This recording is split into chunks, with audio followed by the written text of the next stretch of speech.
Hello दोस्तों, कैसे हैं आप सभी लोग। तो इस वीडियो में हम बात करेंगे छोटी सी स्टोरी जो कि हमारा है द ग्रेडी डॉग। आपने इस स्टोरी को हिंदी में पढ़ा होगा और इंग्लिश में भी पढ़ा होगा, तो फिर इस स्टोरी का हिंदी क्या होता है ये मैं आपको इस वीडियो लेक्चर में बताने वाला हूँ। मैंने बहुत सारे वीडियो लेक्चर में आपको स्टोरी के हिंदी निकालने के लिए बताया था, शॉर्ट स्टोरी का हम हिंदी कैसे निकालते हैं। इस वीडियो लेक्चर में भी हम वही बात करने वाले हैं कि इस शॉर्ट स्टोरी को हम हिंदी में कैसे निकालते हैं, इसका हिंदी कैसे निकालेंगे और इसको पढ़ेंगे कैसे। अगर आपको अंग्रेज़ी पढ़ना नहीं आता, अंग्रेज़ी समझना नहीं आता है, तो आप इस टाइप की स्टोरी को पढ़ करके अपनी इंग्लिश को इम्प्रूव कर सकते हैं। अगर आप अपने इंग्लिश को इम्प्रूव करना चाहते हैं तो इस टाइप की स्टोरी आपको पढ़ना ही होगा। आप चाहे या यूट्यूब चैनल से पढ़ें या मोबाइल से पढ़ें या बुक से पढ़ें, लेकिन आपको पढ़ना ही पड़ेगा, क्योंकि इंग्लिश सीखने के लिए तीन चार स्टेप ऐसे हैं जो कि आपको करना ही पड़ता है। एक तो ये होता है कि बोलने की प्रैक्टिस, दूसरा ये होता है कि बुक्स पढ़ना। बुक्स पढ़ने के साथ साथ जब आप बुक्स पढ़ते हैं तो आपका प्रोनाउंसिएशन सही होता है। तो शॉर्ट स्टोरी हम देखते हैं कि इसका हिंदी कैसे निकालते हैं। इस स्टोरी का जो हमारा जो है हेडिंग है द ग्रेडी डॉग। ग्रेडी का मतलब होता है लालची और डॉग का मतलब होता है कुत्ता। इसका हिंदी हुआ लालची कुत्ता। आपने ये स्टोरी हिंदी में पढ़ी होगी, लेकिन इंग्लिश में हम आपको बताते हैं कि इसका मतलब इंग्लिश कैसे है और इसका हिंदी कैसे निकालते हैं। ठीक है, चलिए स्टार्ट करते हैं। There was a dog. There का यूज़ हम एज ए सब्जेक्ट करते हैं।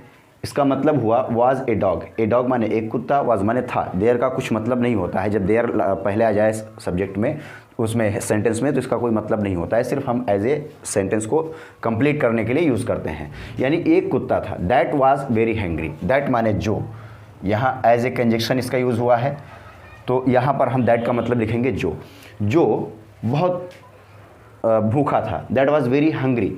There was a dog that was very hungry, जो बहुत भूखा था। ही सर्च्ड, उसने, सर्च मतलब खोजा, ठीक, फॉर फूड एवरीवेयर। एवरीवेयर माने हर जगह, खाने के लिए तलाश की। सर्च माने होता है तलाश करना, किसी चीज़ को खोजना। ही सर्च्ड, उसने तलाश की, हर जगह, फॉर फूड, खाने के लिए, यानी उसने खाने के लिए हर जगह तलाश की। एंड एट लास्ट, और आखिर में। एट माने में, लास्ट माने अंत, यानी एट लास्ट का मतलब आखिरी में, सबसे लास्ट में। ही फाउंड ए बोन, उसे एक हड्डी मिली। बोन का मतलब हड्डी होता है। At last he found a bone, last में उसे एक हड्डी मिली। ही पिक्ड द बोन, उसने हड्डी को उठाया। विथ हिज माउथ, अपने मुंह से, यानी अपने मुंह से उस हड्डी को उठाया। And started going back to his home, और अपने घर वापस जाना शुरू कर दिया, यानी और अपने घर वापस जाने लगा। एंड स्टार्टेड, और स्टार्टेड माने लगा या शुरू किया, तो मतलब होता है और गोइंग बैक यानी वापस जाने लगा। स्टार्टेड गोइंग बैक माने वापस जाने लगा टू हिज होम, यानी अपने घर को। And started going back to his home, और अपने घर को वापस जाने लगा। देयर वाज ए ब्रिज, एक पुल था। On the way to his home, उसके घर के रास्ते में। ऑन द वे यानी रास्ते में, टू हिज होम यानी घर के, उसके घर के रास्ते में एक ब्रिज था। यहाँ से हम निकालेंगे। देखिए, सबसे पहला जब देयर वाला आता है तो हम लास्ट से शुरू करते हैं। देखिए, टू हिज होम यानी उसके घर के, ठीक। ऑन द वे, रास्ते में एक पुल था। यहाँ से स्टार्ट करेंगे। उसके घर के रास्ते में एक पुल था।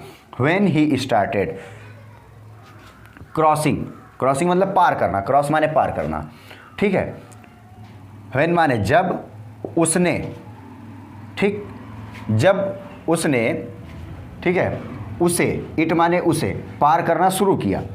या फिर इसका मतलब when he started crossing it, जब वह इसे पार करने लगा। किसको? ब्रिज को। यहाँ there was a bridge on the way to his home.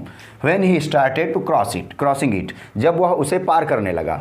ही सा, उसने देखा। हिज रिफ्लेक्शन, अपनी परछाई को, उसने अपनी परछाई को देखा। इन द वाटर यानी पानी में, उसने अपनी परछाई को पानी में देखा। कहाँ देखा? पानी में देखा। द डॉग थॉट, कुत्ते ने सोचा। द डॉग थॉट दैट का मतलब यहाँ पर होगा कि देयर वाज अनदर डॉग, दूसरा कुत्ता है। With A Bon in the water, उसने सोचा कि, यानी कुत्ते ने सोचा कि दूसरा कुत्ता, यहाँ पर देखना, there was another dog with a bone in the water, यानी इन वाटर का मतलब पानी में एक हड्डी के साथ एक दूसरा कुत्ता था। उसने सोचा कि पानी में हड्डी के साथ एक दूसरा कुत्ता है, यानी उसने अपनी रिफ्लेक्शन को देखा। ही वॉन्टेड टू गेट, वह चाहता था, टू गेट माने पाना, दैट अदर बॉन टू, उस दूसरे हड्डी को भी, वह उस दूसरे हड्डी को भी पाना चाहता था, वह उस दूसरे हड्डी को भी पाना चाहता था। सो ही स्टार्टेड बार्किंग, इसलिए वह भौंकने लगा। स्टार्टेड माने लगा होता है।